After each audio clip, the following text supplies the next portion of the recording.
আসসালামু আলাইকুম। আপনি কি জানেন, অজু বা নামাজের সময় খুব ছোট একটি ভুলের কারণে আপনার পুরো ইবাদতটি কবুল নাও হতে পারে? আমাদের মা বোনেরা অনেক সময় না জেনেই এমন কিছু ভুল করে ফেলেন, যার ফলে তাদের অজু হয় না কিংবা নামাজ ভেঙে যায়।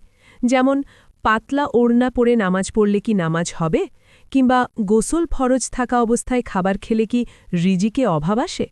আজকের ভিডিওতে আমরা হানাফি মাযহাবের নির্ভরযোগ্য কিতাব থেকে অজু এবং নামাজের এমন ৩৫টি গুরুত্বপূর্ণ মাসালা নিয়ে আলোচনা করব, যা প্রত্যেকটি মুসলিম নারীর জানা আবশ্যিক। ভিডিওটি শেষ পর্যন্ত দেখুন, কারণ একটি সঠিক তথ্য আপনার সারা জীবনের ইবাদতকে বদলে দিতে পারে। অজু সংক্রান্ত জরুরি বিষয়সমূহ। ১. মিসওয়াক করা। পুরুষের মতো মহিলাদের জন্যেও অজুর আগে মিসওয়াক করা সুন্নত। এই আমলটি অবহেলা করা উচিত নয়। ২. Nail polish. অজুর আগে নেইল পলিশ থাকলে তা তুলে ফেলতে হবে, নতুবা নখ পর্যন্ত পানি না পৌঁছনোর কারণে অজু হবে না। ৩. অলঙ্কার নাড়াচড়া করা। আংটি, চুড়ি বা নাকফুল থাকলে সেগুলো নাড়িয়ে নিচে পানি পৌঁছনো নিশ্চিত করতে হবে। ৪. অঙ্গ ধৌত করার নিয়ম। মুখমণ্ডল, কনুইসহ হাত এবং পা ধোয়ার সময় নিশ্চিত করতে হবে যেন প্রতিটি অংশে অন্তত ২ ফোঁটা পানি প্রবাহিত হয়। শুধু ভেজা হাত বুলিয়ে দেওয়া যথেষ্ট নয়। ৫. খিলাল করা। পা ধোয়ার সময় বাম হাতের কনিষ্ঠ আঙুল দিয়ে পায়ের আঙুলগুলো খিলাল করা সুন্নত। ৬. অজুর শুরুতে দোয়া। অজুর শুরুতে বিসমিল্লাহি ওয়ালহামদুলিল্লাহ বললে যতক্ষণ অজু থাকবে ততক্ষণ ফেরেশতারা সোয়াব লিখতে থাকেন। ৭. অজু শেষে দোয়া। অজু শেষে কালিমায়ে শাহাদাত পাঠ করলে জান্নাতের ৮টি দরজা খুলে যায় এবং তিরমিজি শরীফের বর্ণিত দোয়াটি পাঠ করা অত্যন্ত সোয়াবের কাজ। ৮. সতর্কতা। কিবলার দিকে থুতু বা কফ ফেলবেন না, এক হাতে মুখ ধোবেন না এবং অজুতে ঘাড় মাসেহ করবেন না। ৯. নাক পরিষ্কার। ডান হাতে নাক পরিষ্কার করবেন না, বাম হাতের কনিষ্ঠা ও বৃদ্ধাঙ্গুলি ব্যবহার করবেন। ১০. ছোট পাত্রের পানি। বালতি বা ড্রামে জমানো পানিতে অপবিত্র অবস্থায় হাত বা আঙ্গুল চুবাবেন না, এতে পানি ব্যবহৃত বা মায়ে মুস্তাম্মাল হয়ে যায়, যা দিয়ে আর অজু বা গোসল হয় না। অজু সংক্রান্ত ভুল ধারণা। ১১. অসুস্থ চোখের পানি। চোখের অসুখের কারণে যদি পানি বের হয় তবে তা নাপাক এবং এতে অজু ভেঙে যাবে। এই পানি কাপড়ে লাগলে কাপড়ও নাপাক হবে। ১২. বমি।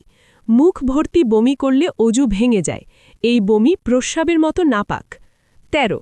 শিশুর প্রস্রাব এবং বমি। একদিনের বাচ্চার প্রস্রাব এবং মুখ ভর্তি বমি উভয়ই নাপাক, তাই মায়েদের সতর্ক থাকতে হবে। ১৪. অট্টহাসি।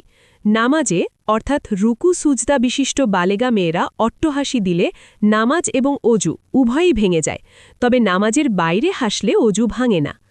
১৫. ভুল ধারণা। শুকরের নাম নিলে বা অজুর পর মাথার কাপড় পরে গেলে অজু ভাঙে, এগুলো সম্পূর্ণ ভুল ধারণা, এতে অজু ভাঙে না। পবিত্রতা ও গোসল। ১৬. দেরি না করা। গোসল ফরজ হলে অলসতা করে বিলম্ব করা উচিত নয়, অন্তত অজু করে নেওয়া উচিত। ১৭. বরকত রক্ষা। নাপাক অবস্থায় পানাহার করলে রিজিকে বরকত কমে যায় এবং যে ঘরে নাপাক ব্যক্তি থাকে সেখানে রহমতের ফেরেশতা প্রবেশ করে না। ১৮. আজানের উত্তর। মহিলারা আজান শুনলে শুধু মাথায় কাপড় দেবেন না, বরং আজানের উত্তরও দেবেন। মুয়াজ্জিন যা বলেন তাই বলবেন, শুধু হাইয়া আলাস সালা ও ফালায়ের সময় লা হাউলা ওয়ালা কুওয়াতা ইল্লা বিল্লাহ বলবেন। ১৯. বিশেষ আমল।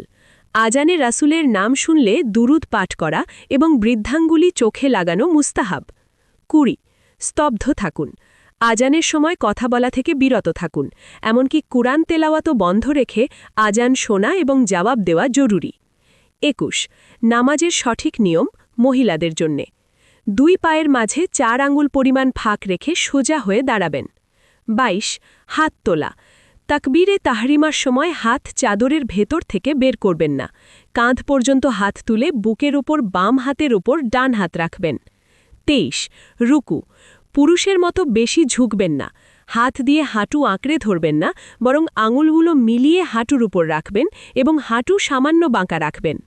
২৪. সিজদা। মহিলারা জড়সড় হয়ে সিজদা করবেন, বাহু পাজরের সাথে এবং পেট রানের সাথে লাগিয়ে সিজদা করবেন এবং উভয় পা ডান দিকে বের করে দেবেন। 25 সতর বা পোশাক, মুখমণ্ডল, হাতের তালু এবং পায়ের পাতা ছাড়া পুরো শরীর ঢাকা ফরজ। পাতলা ওড়না বা কাপড়ের শরীর দেখা গেলে নামাজ হবে না, মোটা কাপড় ব্যবহার করা জরুরি। 26 নামাজের ওয়াক্ত, ফজরের নামাজ প্রথম ওয়াক্তে এবং বাকি 4 ওয়াক্ত নামাজ মসজিদের জামাত শেষ হওয়ার 10 থেকে 15 মিনিট পর পড়া উত্তম।